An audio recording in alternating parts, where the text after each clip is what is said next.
Hello everyone, and welcome to Ancient Journeys of Mythology.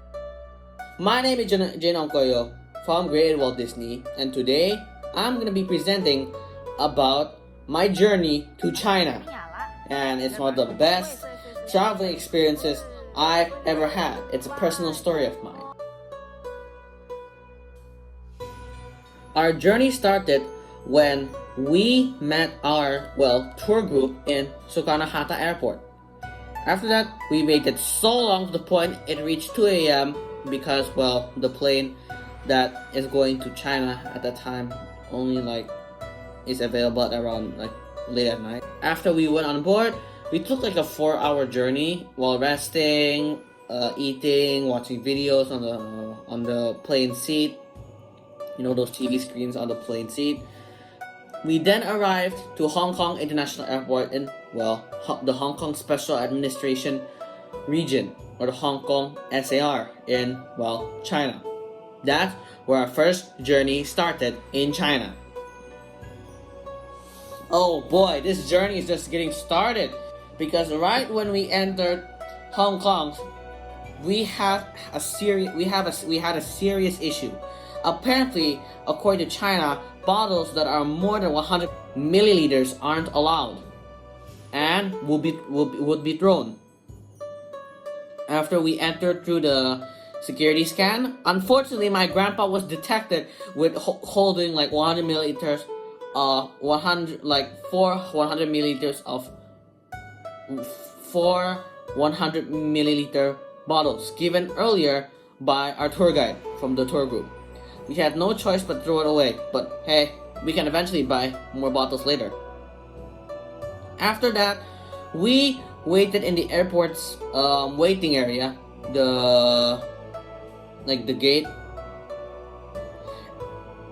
And after that, after a very long time of waiting, we then went on board another plane to go to where? I'll give you time to guess. In 3, 2, 1. Have you got your answers yet? I'm sorry if you guys are wrong. Yeah, it's fine. You can try next time in another story like this. We went to China's capital, Beijing, and oh, it was amazing. It's the center of Chinese history.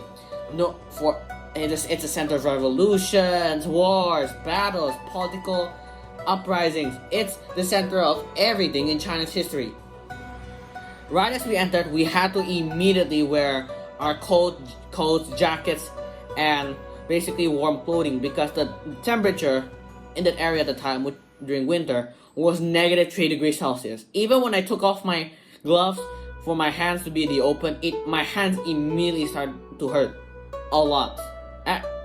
We then met our tour guide there, Miss Jessie. She's a very friendly and kind tour guide, wearing glasses and also wearing a red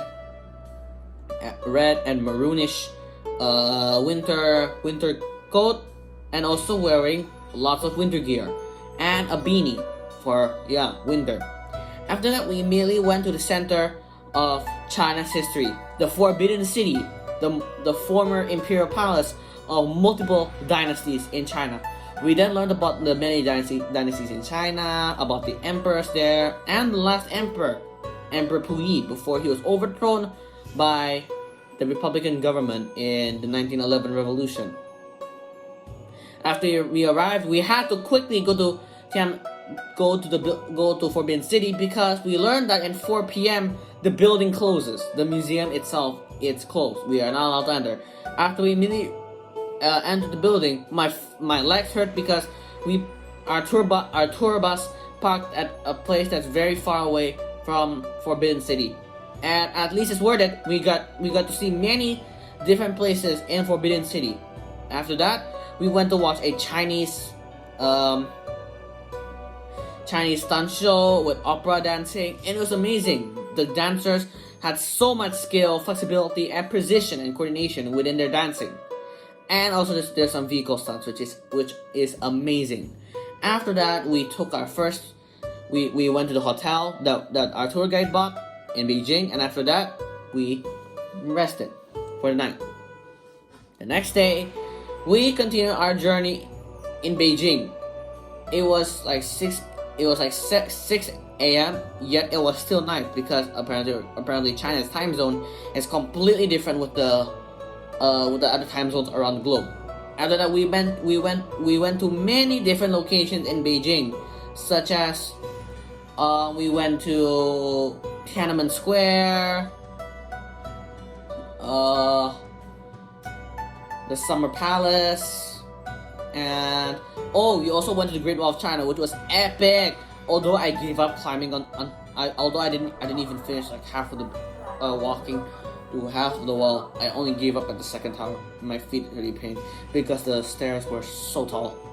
After that, we took another rest.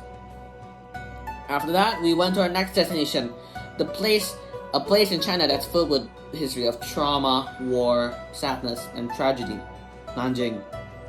We went to none other than the mausoleum of the current governmental system of China, and he was the one responsible for also overthrowing the imperial government of China at his era, which was very unstable and like basically hell back then.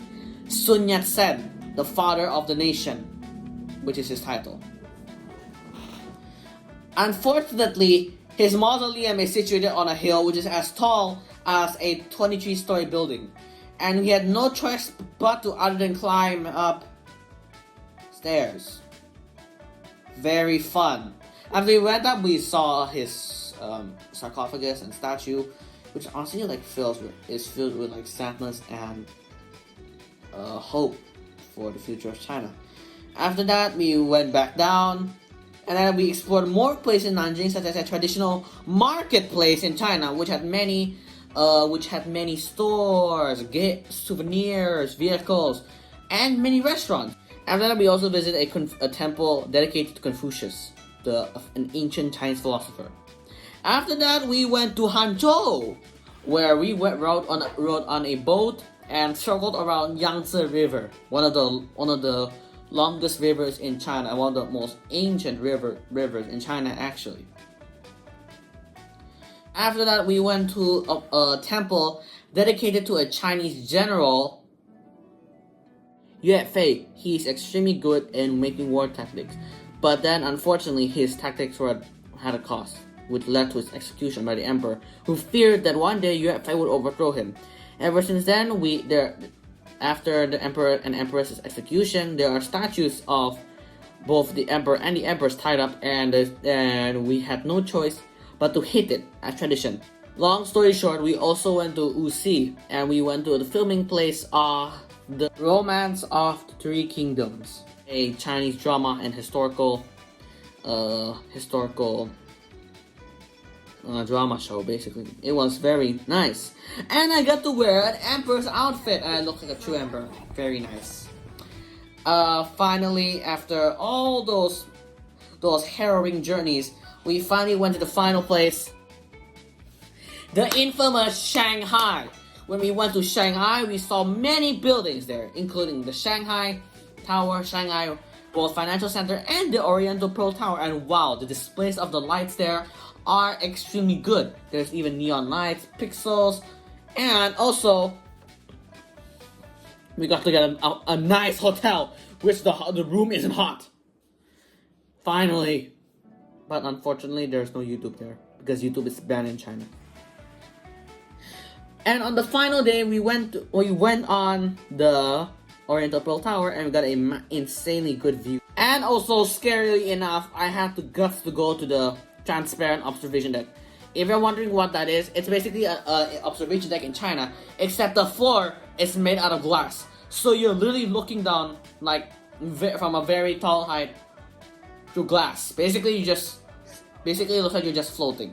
There's no solid ground, just pure glass. And don't worry, the glass isn't that weak, and it won't break easily. It's so strong to the point I think I saw like 40 people went on the glass and it didn't break. And finally, after one last time of sleeping in the hotel and waking up the next day, we departed from Shanghai back to Hong Kong, and finally went back to Jakarta. that's my story of visiting to China, guys. If you have any more, if you have any questions about my visit to China, please ask me. I'm eager to listen to your questions. And don't forget to click the like and subscribe button to see more traveling story videos. Okay, guys, bye bye.